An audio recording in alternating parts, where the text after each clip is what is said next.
Sup, Dale's DFS. We did the research for you on this rivalry weekend slate, finishing up with the running backs and wide receivers. But remember, deposit on Prizepicks using code Dale and get a 100% deposit match up to $100.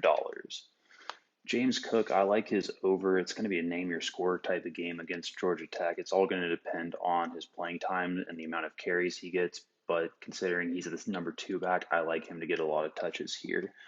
Pat Garwo over as well. They're feeding him right now, and Wake has a really hard time stopping the run. Raheem Blackshear, I also like his over. VT's leading running back, and UVA is one of the worst rush Ds in the ACC. But Kenny Brooks under. Oklahoma State has a really good D, like a really good defense, and I don't even think he's guaranteed to hit this number against an average D.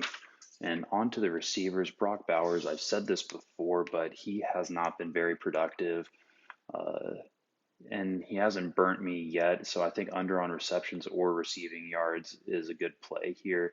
And Jahan Dotson, it's the Michigan State effect, so he's going to get a lot of touches, and he's one of the most productive receivers in the country, anyways. And speaking of productive receivers, we got Jack Sorensen over his receiving yards for Miami of Ohio. He's a big play man, and they're going to need him to be able to punch their ticket to the Detroit against Kent State. As always, follow us on Twitter at DalesDFS to see all of our picks across college football.